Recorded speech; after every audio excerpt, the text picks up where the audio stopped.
الحمد لله رب العالمين. الحمد لله الذي هدانا لهذا وما كنا لنهتدي لولا أن هدانا الله. لقد جاءت رسل ربنا بالحق، ثم الصلاة والسلام والتحية والإكرام على أول الخلق والعدد، سيدنا ونبينا وحبيب قلوبنا وطبيب نفوسنا وشفيع ذنوبنا أبي القاسم محمد. اللهم صل على محمد وعلى أهل بيته الطيبين الطاهرين الأئمة المعصومين المنتجبين، ولا سيما حجة الله في الأراضين، روحي وأرواح المؤمنين لتراب مقدمه الفداء. أما بعد، فقد قال الله في محكم كتابه الكريم وهو أصدق القائلين وقوله الحق: بسم الله الرحمن الرحيم. وادع إلى سبيل ربك بالحكمة والموعظة الحسنة، فإذا الذي بينك وبينه عداوة كأنه ولي حميم. For those of you who have been attending the past 5 to 6 weeks, you know we have taken the topic from Ziyara Jami'a Kabira, narrated by our Imam, 10th Imam, Imam Ali al-Hadi, salawatullahi wa salamuhu alayhi,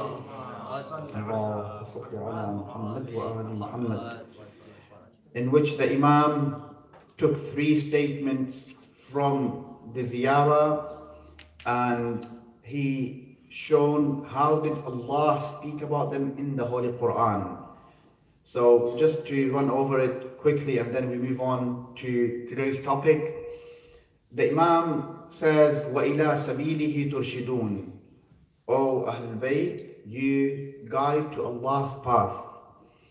Then the Imam says, وَدَعَوْتُمْ إِلَى سَبِيلِهِ بِالْحِكْمَةِ وَالْمَوْعِظَةِ الْحَسَنَةِ. The ayah that I have recited before you is from the Quran, but the Imam uses it in a different way, saying that you have called to Allah's path by wisdom and good advice. So this advice or this message was for the Holy Prophet, yet the Imam is saying that Ahlul Bayt alayhim salam, all of them, they used good wisdom and good advice to call people to Allah. So no force was used. Rather, they would convince them with the Quran and with their akhlaq. Then the Imam changed his way. He rephrased the sabil of Allah to make it their own sabil, which is Ahlul Bayt, where he says, وَجَعَلَنِي مِمَّنْ يَقْتَثُّ آثَارَكُمْ وَيَسْلُكُ سَبِيلَكُمْ. May Allah make me amongst those who take your steps and follow your path. So in the first 2 statements, the Imam speaks about the path of Allah, and then the Imam makes Allah's path, their path, Allah's path. So if you want to go on the path of Allah or your destination is Allah, then you have to take the path of the Ahlul Bayt alayhim salam. And then we have chosen a few verses from the Holy Quran where we have proven from the both sects, Sunni and Shia books, that these verses, they reflect Ahlul Bayt alayhim salam, and they are the best people who gave in the way of Allah, who struggled in the way of Allah, and who spent in the way of Allah. They are the Ahlul Bayt alayhim salam.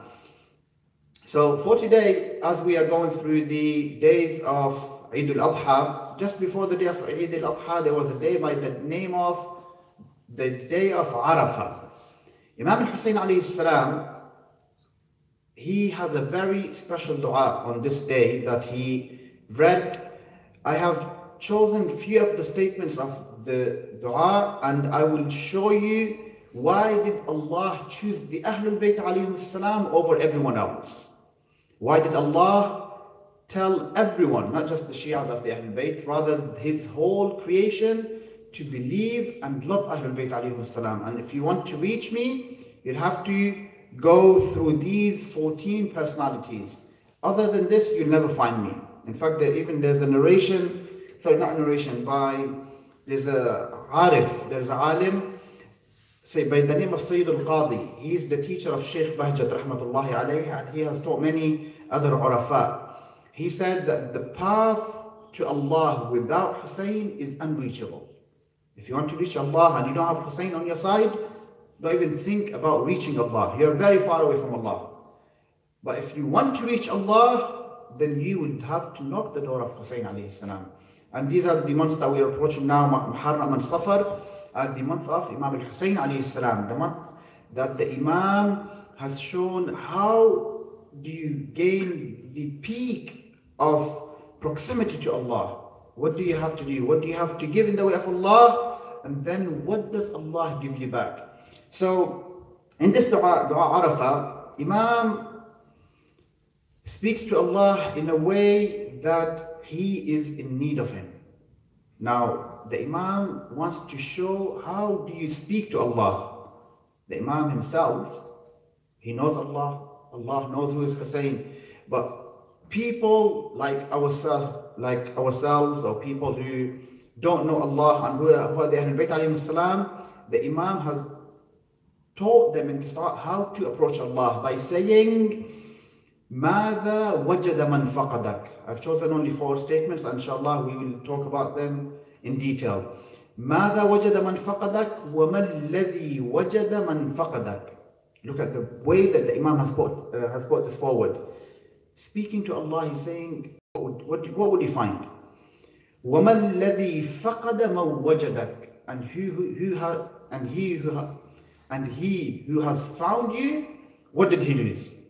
So basically, in 2 simple statements, Imam Hussein has shown his followers, has shown the whole of mankind, if you have Allah on your side, you have everything.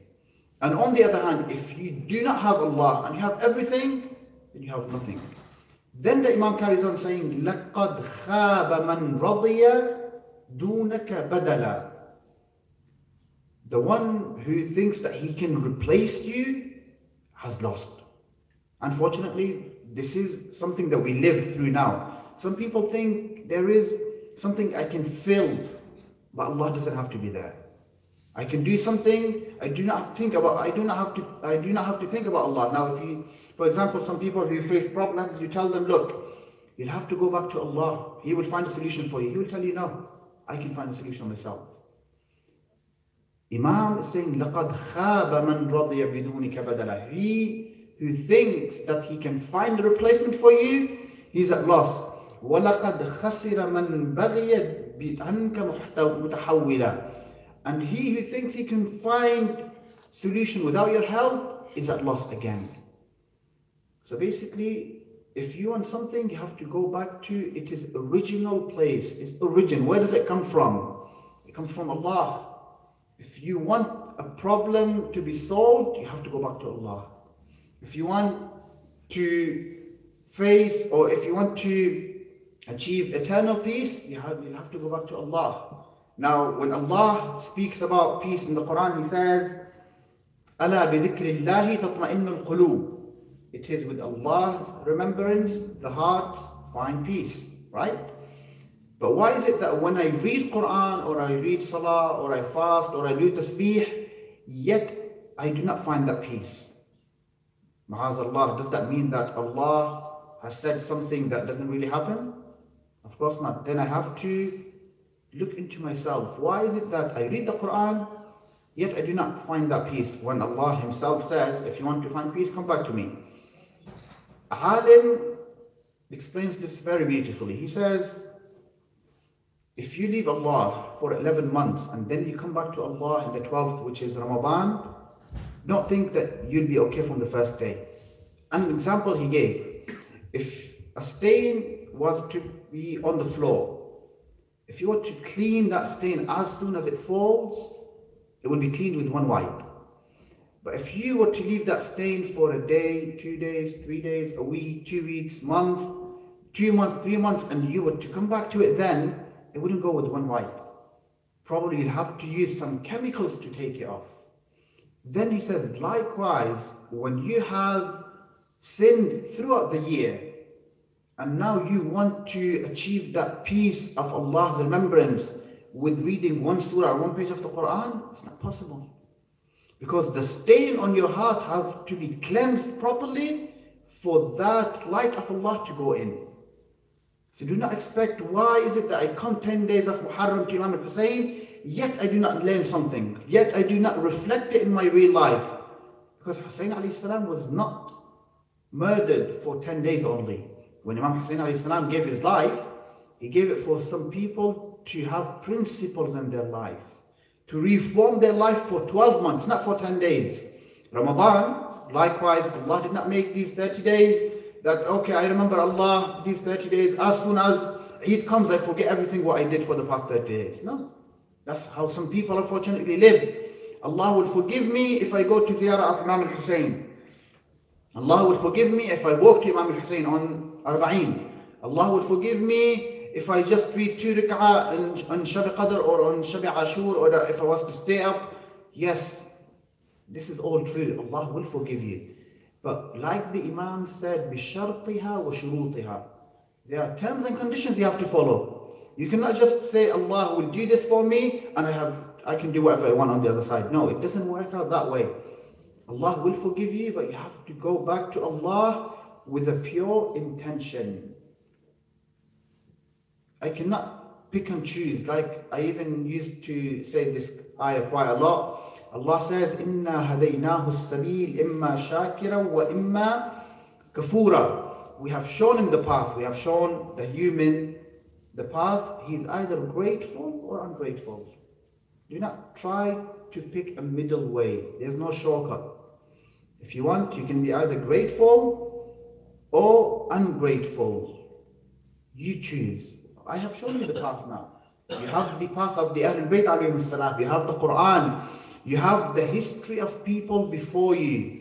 It's not something that you are the first one to live this. No. Imam Ali alayhi salam says, learn from the examples before you and do not be an example that people will learn from. As in bad example. If you can be a good example, why not? But do not be an example that people will say, oh, he lived this life. I do not want to take that life. You have enough. If you read the Quran, if you read the lives of the Ahlul Bayt alayhim salam, in fact, Karbala in itself is enough for people to understand what path to take. But then the Imam says, Amir al-Mu'mineen Ali ibn Abi Talib, he says, ما أكثر العبر وأقل الاعتبار. Lessons to learn from are many, but learners are few. If you want to take lessons, Quran is full of them. The life of the Ahlul Bayt alayhim salam are full of them. The lives of 124,000 prophets are full of them. Sometimes even the way our parents live, our great-grandfathers lived, or our community, how they're living, we can learn from that and choose whether this is good or not. But then the Imam says, learners are few, which reflects the ayah from the Holy Quran, where Allah Himself says, وَقَلِيلٌ مِّنْ عِبَادِيَ الشَّكُورِ. And very few of my servants are grateful. Allah Himself said that. And then on the other hand, Allah again says, the majority of them, if you are to follow them, they will misguide you. So if you want to be amongst the few ones, then you have to go on the path of the Ahlul Bayt alayhim salam. So the second statement where Imam Hussein alayhi salam wants to provoke the thought of the reader of this dua. If you were to recite this dua, the Imam is making you think, contemplate. What does he say? متى غبت حتى تحتاج إلى دليل يدل عليك. Now sometimes you go and ask people, do you believe in Allah? Even Muslims themselves, they tell you, yes, I do believe in Allah, but sometimes I think He's not there for me. He's not there with me all the time. Imam, look how the Imam is saying here. Imam says, speaking to Allah, when did you leave that you needed a reason to take me to you, to take me back to you? Which means Allah is always there. Allah is always present there. But it is my iman in Allah that takes me away from Allah. Mata ghibt. It is a question, like a rhetorical question. Why did you leave, or when did you go? Allah is always there. And then the Imam alaykum salam wa rahmatullah, and then the Imam says, وَمَتَى بَعُدْتَ حَتَّى تَكُونُ الْآثَارُ الَّتِي تُوصِلُ إِلَيْكَ. And when did you go so far that I needed something to take me to you? Allah is always closer to you. In Surah Qaf, on Holy Quran, Allah says, وَنَحْنُ أَقْرَبُ إِلَيْهِ مِنْ حَبْلِ الْوَرِيدِ. And we are closer to Him than His jugular vein. How close is jugular vein? Allah is saying, I'm closer to the human being than his jugular vein. Now we know, if this jugular vein was to be cut off, there's no more life. Allah is saying, I'm closer to the human being. Even before he is to think, I know what is he about to think. Before he commits something, I know what is he about to do. How close can Allah get? How more than this? How closer do you want Allah to be to you, to understand that Allah is always with you? Yet we need reminders like the Holy Quran or a dua from Imam al-Hussein alayhi salam to remind me that Allah is in me all the time. The Prophet sallallahu alayhi wa alihi wasallam, in a will,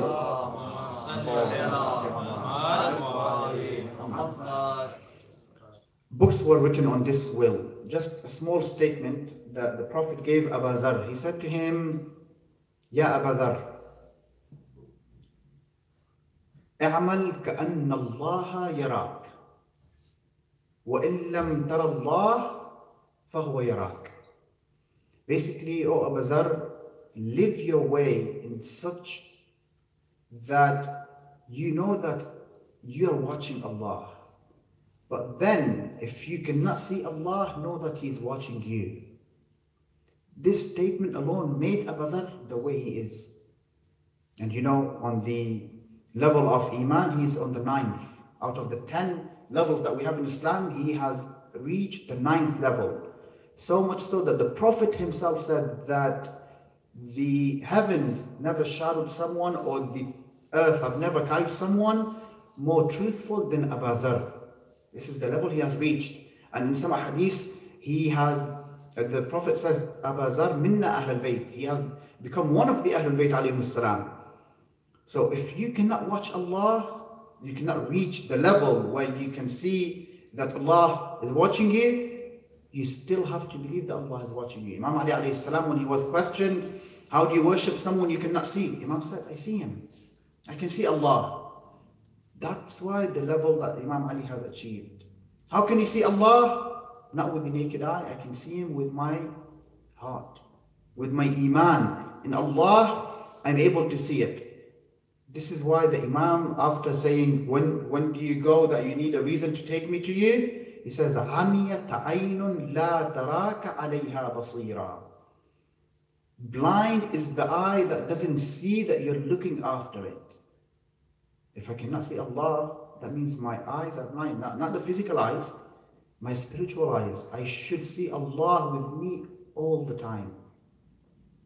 Wasn't this the life of Mitham Tammar? If we were to take example of people who followed Ahlul Bayt alayhim salam, or who were true Shi'as, one of the things that Imam Amir al-Mu'mineen loved the most about Mitham Tammar is that he is publicly, he is the same the way he is on his own. He fears Allah, that Allah is with me in public just like Allah is with me when I'm on my own. That if I close doors and there's no one to watch me, that doesn't mean that Allah is not watching me. Allah is there. I live my life not because He will say, oh, this person is a muttaqi, this person is a mu'min. No, I want Allah to call me a mu'min or a muttaqi. I don't want people's advice, or I don't want people's approval. Oh, Muhammad is a mu'min person. No. If people tell me I'm a mu'min, whereas Allah sees I'm a munafiq, how would people help me? If you were to think about it, yes, you would live few years of this iman of yours that people are approving, but when you die, these people will just bury and leave. Your reality, if you're a munafiq, then Allah knows you're a munafiq. He will deal with you as a munafiq. He wouldn't deal with you as a mu'min. On the other hand, if people think you are nothing, yet in Allah's eyes you are something, people wouldn't bring anything forward or back for you. They cannot benefit you. Never mind people, even your family themselves. They will bury you, they will leave. It's between you and Allah, and your actions are your interceders, shafa'ah. They're the only ones that will be with you for the rest of your life, from the day you're living until the day of judgment. The child that you were taking care of, he will leave you.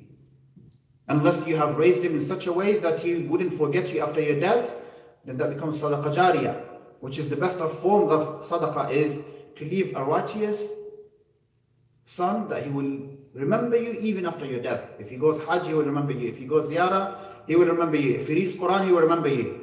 But if you do not have that, then your a'mal are cut off. Who do you have? You have Allah and your a'mal. So the Imam saying, عَمِيَتْ عَيْنٌ لَا تَرَاكَ عَلَيْهَا بَصِيرًا وَخَسِرَتْ صَفْقَةُ عَبْدٍ لَمْ تَجْعَلْ لَهُ فِي حُبِّكَ نَصِيبًا. And every deal a servant of yours does that he does not involve you in it, he's at loss. Anything you do, when we say deal, it doesn't mean you have to do a big business deal, no. A deal with Allah could be, for example, oh Allah, I make a promise to myself that whatever I've done in the past is past now. I am coming back to you. This is a deal with Allah. Or, oh Allah, if for example, I plan to get married now, I want you to help me to come back to you. I want my partner to be a helper that will take me back to you. This is a deal with Allah. Or raising your child on the path of Allah or the Ahlebait, this is a deal with Allah. Anything the Imam says, if the person does not involve Allah in it, is at loss. Imam al-Sadiq alayhi salam even takes it further.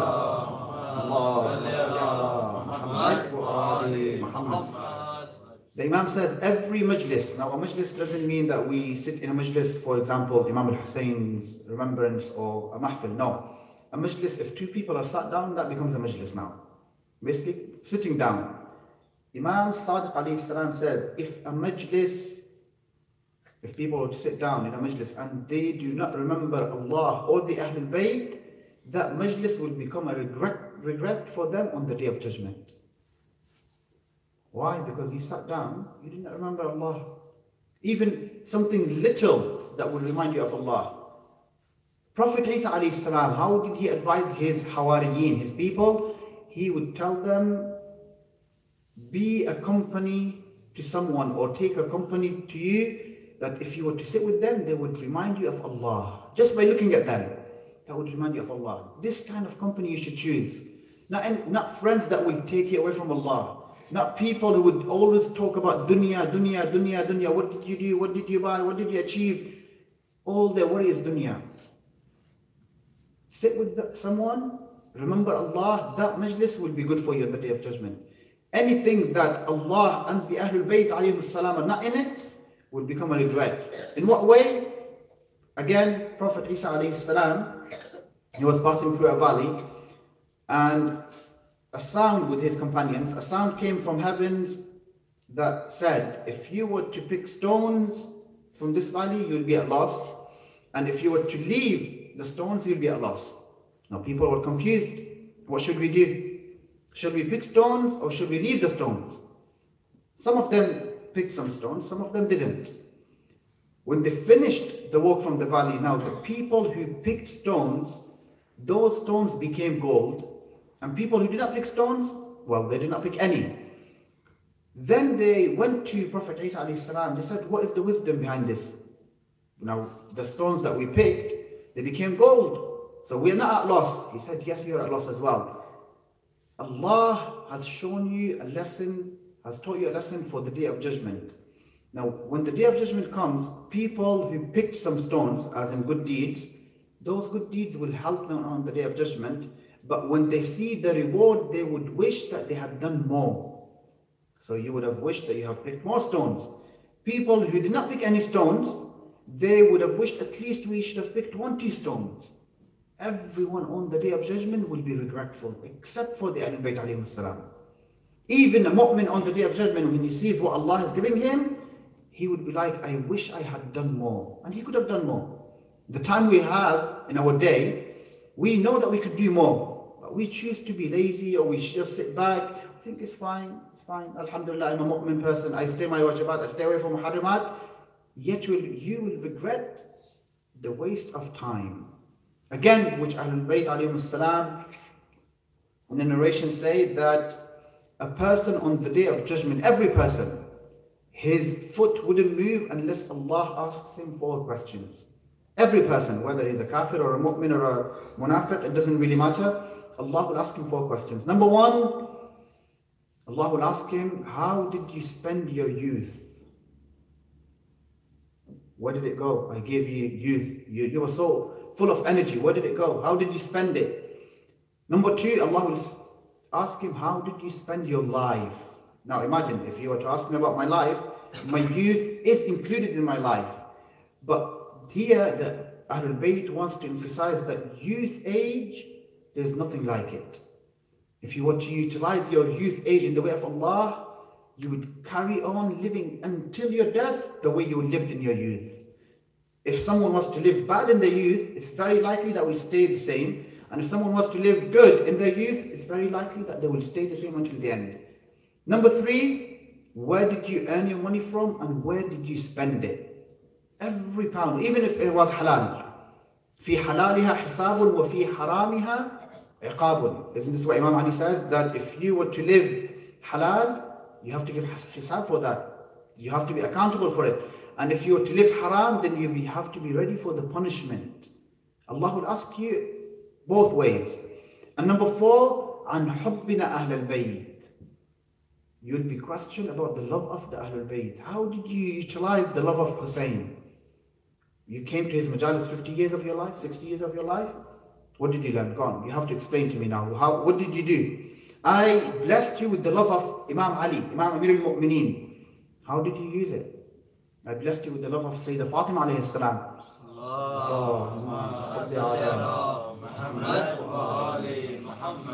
I made you in a time that you could have helped your Imam of time. Why did you not help him? How did you utilize your time to help your Imam of time? Which was a wish for every prophet that I sent, that he wanted to be amongst the army of your Imam, yet you were living there and you did not utilize that chance. Answer me. Allah will ask these 4 questions, and no foot, like the Prophet says, will move unless they answer these 4 questions. We have to have an answer for them. My youth, if I was to spend in the way of Allah, I will tell Allah, you know better than I do. I spend my youth in your way. I spend my life in your way with the love of the Ahlul Bayt. And then when it comes to your wealth, you know, you can answer Allah, every pound you gave me, I spent it on my family, on the needy people. You can go. Other than this, you have to answer for every question. A day of judgment, like Allah says in Surah Al-Haqqa or Surah Al-Ma'raj, I believe, يَوْمًا تَعْرُجُ إِلَيْهِ الْمَلَائِكَةُ 50,000 سَنَةً, 50,000 years, the day of judgment. Why is it so long? We have to answer for everything we did. And then I end with this, that the Imam wants every person to think about. Now don't think that you're a Shia, that means you're immune from hellfire. Look at this hadith or this statement, and then you can judge yourself how you live. The Imam says, وَأَسْأَلُكَ اللَّهُمَّ حَاجَتِي. Oh Allah, I ask you my haja, my need. What is that need, oh Imam? التي إن أعطيتنيها لم يضرني ما منعتني. If you were to give me this one thing only, and you were to take everything else away, I would lose nothing. وإن منعتنيها لم ينفعني ما أعطيتني. And if you were not to give me this one thing and give me everything, I'm still at loss. What is that one thing? أسألك فكاك رقبتي من النار. I ask you to keep me away from hellfire. Now, I ask you, let's be honest with ourselves. Does the Imam really need to ask Allah to keep him away from hellfire? Sayyid Shababi Ahlul Jannah, Imam al-Hussein alayhi salam, the master of the youth of heaven, is asking Allah to keep him away from hellfire. It's not for himself. This is a lesson for the Shias, especially those people who, well, you've heard probably more than me, people who come forward, oh, I'm a Sayyid, I'm immune, that's it, I'm definitely going heaven. Shafa'ah of Ali ibn Abi Talib and I go heaven. Or those Shias, I've been coming to the majalis of Imam al-Hussein alayhi salam, or I've been doing matam of Imam al-Hussein, I gave food in the way of Imam al-Hussein, I'm going heaven. If you were to read the dua, you would think twice. If Imam himself is asking Allah to keep him away from hellfire when he knows that I am the master of the youth of paradise, he's teaching me and you. Do not think it's easy way. Never mind Imam al-Hussein alayhi salam. And look at the way he said it. If you were to give me everything and take this thing away from me, I've got nothing. And if you were to take everything away from me but give me this thing, I have everything. The day of judgment, there's an ayah in the Quran where Allah says, فَمَنْ زُحْزِحَ عَنِ النَّارِ وَأُدْخِلَ الْجَنَّةَ فَقَدْ فَازَ. You ask Allah for success, let me tell you what Allah is saying. You ask Allah for success, success is that Allah takes you away from hellfire, puts you in heaven, فَقَدْ فَازَ. This is a winner. Whoever is moved from hellfire and made enter heaven, this is a winner in the eyes of Allah. Everything else Allah doesn't care about. Why? Because I gave it to you. You show off because of wealth? Allah gave it to you. You show off because of your wife or wives that you got married to? Allah gave them to you. You show off because you've got children? Allah gave them to you. You show off because you have accumulated everything? Allah gave it to you. What did you do? All Allah asked you to do is walk on the path of Ahlul-Bayt alayhim salam to keep yourself away from hellfire. You failed. What do you want? What more do you want from Allah to do? Like I said, La ikraha fi din. Ayatul Kursi, second verse that we always read, La ikraha fi din. There's no compulsion in religion. Allah's not going to come and hold my hand. Muhammad, no, I want you in heaven. You have to go heaven. No. One of the biggest blessings that Allah has given to me is the wilayah of Ahlul-Bayt alayhim salam. Not just this, He has made me understand Ahlul-Bayt alayhim salam. I have the ability to understand Ahlul-Bayt. Some Shias worldwide, they don't have the ability to understand Ahlul-Bayt alayhim salam because of the lack of resources or knowledge. We have that. We have the books, we have the internet, we have the ulama. Yet, I do not choose to go to them. What more could I ask Allah to do for me? He's not going to just throw this knowledge into my head. Oh, Muhammad's become knowledgeable now. You have to do it yourself. It doesn't stop by in the Quran or Imam al-Hussein. If you were to read Dark Night every Thursday night, Imam Ali alayhi salam talks about hellfire now. Ma'azallah, Imam Ali is asking Allah to keep him away from hellfire. No, he doesn't just say, keep me away. He says, if you were to put me in hellfire, I will tell the people of hell how much I love you. That's the extent that Imam Ali alayhi salam went to.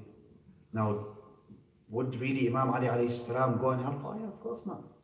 If fire could become cold and peaceful for Ibrahim alayhi salam, you think Ahlul-Bayt alayhi salam would go through fire? That same fire, that Namrud's fire, which Prophet Ibrahim was thrown in, that was on for years and years. It would never go off. Upon the birth of Prophet Muhammad, just his birth, it went off. This is the karama of Ahlul-Bayt alayhim salam. What is hellfire for them? Nothing, but they are teaching Shi'as. Do not just rely on us on our love. No, you have to have mawaddah. You have to follow them. You have examples, like I said, examples upon example, millions of examples could be given. No excuses on the day of judgment that I was not aware. I have Ahlul-Bayt alayhim salam. I have my Imam of time now, who if I was to go to him, he will help me. We all know that. We all know that. When we go to the Imams, why do we go to them? We are certain that they will help us. We know that. We do not have any doubt. Just like any of the Imams could help you, your Imam of time is alive, he could help you in the same way. In fact, if you're worth it, he will even come to you. That's how much Imam would value a Shia who goes back to Allah. someone has to be pure. You have to be pure with your intention. That's the least the Ahlul Bayt ask for. Come back to us with a pure intention and we will help you. Other than this, we cannot help you much. Some of the Shias, who were Shias, true Shias of Ahlul Bayt alayhi salam, they betrayed them. Look at the Imam Ali alayhi salam, look at Imam al-Hasan, Imam al-Hussein, Imam al-Sajjad. 35 years he was on his own. Imam Sadiq alayhi salam, Imam al-Kadhim alayhi salam, 14 years imprisonment. Shias have always betrayed their Imams. Why? Because they did not have pure intentions. Right? Likewise, our Imam of time now, he knows what my intention is. If truly I want him, he will come to me. But if he is away from me or I do not remember much, I should reflect and ask myself, why do I not have this connection with the Imam? That means there's something wrong. And this life that I'm living now, yes, I could live it happily for 60, 70, 80 years. After that, I have to go back. We all know. We all know. In fact, Imam Ali alayhi salam says, I'm surprised at the man who sees that a member of his family dying, and he does not think that he could be next. Imam says, I'm surprised. How could you think that you will live another 50 years? What is guarantee? Where is the guarantee that you have from Allah? You've just seen someone being buried and you just go back to your normal life. I'm surprised at you. Imam Amir al-Mu'mineen, Kamil Aql, Imam says, how can you not think? And I end with this, inshallah. On the Day of Judgment, when a person would go to Allah and he says to him, you did not give me reminders. This is one of the ulama was reading this. Allah will tell him, what kind of reminder did you need? He said, you did not remind me that I am going to die one day. Now we know that we are going to die, but we do not accept it that's going to happen anytime. We do not accept it, let's be honest. Because the plans that I have for the next 5 years, I do not have death in it. I'll do this, I'll do this, I'll do this. I do not say, probably in the third year I will die. No one does that. Allah will tell him, do you remember when a friend of yours passed away? That was a reminder that you will go one day. Do you remember when you lost your parents? That was a reminder that you're going to go one day. What else do you need from me? What else? What more can Allah or the Ahlul Bayt alayhi salam do for people to come back to them? This is something that happens day after day. And the days that you got of your life, every day was a chance from Allah to come back to Him. You did not use them. Now on the Day of Judgment, just one day, like which Allah says in the Quran, people will come and they will tell him, Irja'na, bring us back to that life. We promise you we will be good. Allah says, no, you will go back to how you were. It's a promise. Because the way you are now is going to be the same way you will be raised up on the Day of Judgment.